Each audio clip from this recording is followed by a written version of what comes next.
Now, I know it's hard. Believe me, I know it's hard. But when the going gets tough, and it will, if you are a committed disciple of Jesus Christ, the way we persevere is to keep our eyes on the end game, is to keep our eyes on the prize. There is a price, a high price, to be a disciple of Jesus Christ, but there is this invaluable prize of being adopted into His forever family.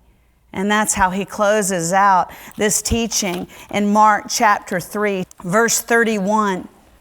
After saying it's going to be hard, there's a high price, somebody's always going to need something. Sometimes you're going to need to sit on the dock and have some FaceTime with me. Sometimes your family is going to resent your transcendent love for me, but take heart. Take heart. And here's how he closes out this teaching. Mark chapter 3, verse 31. And his mother and brothers came, and standing outside, they sent to him and called him, and a crowd was sitting around them. And they said to him, your mother and your brothers are outside seeking you. And he answered them, who are my mother and my brothers? And looking at those who sat around him, he said, here are my mother and my brothers.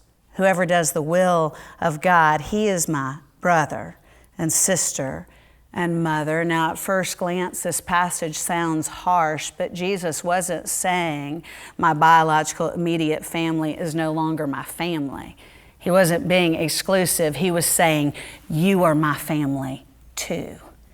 It's a very inclusive passage for those of you who have experienced fractures in your family over your faith. There's such hope in this passage.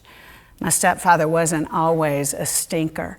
We shared a few precious moments that I still cherish to this day.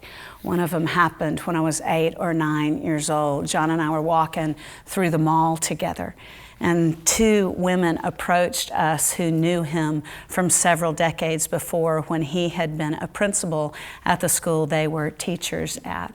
And so they stopped us and they began to catch up with my stepdad. They talked about what they'd all been doing for the last 20 years. And after 5 or so minutes of small talk, one of those women, she kind of took a half step backwards and she looked down at me and she went, oh, John, your little girl looks just like you.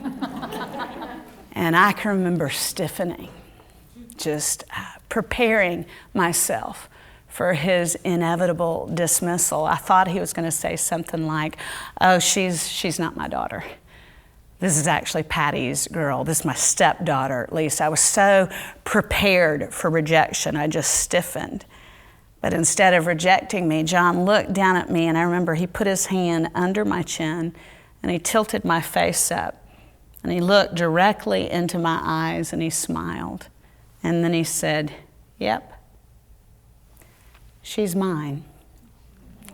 And those ladies never knew the difference. We walked on to the end of the mall, and I can remember I wanted to dance. I thought, he said, I'm his. He said, I'm his. He said, I'm his.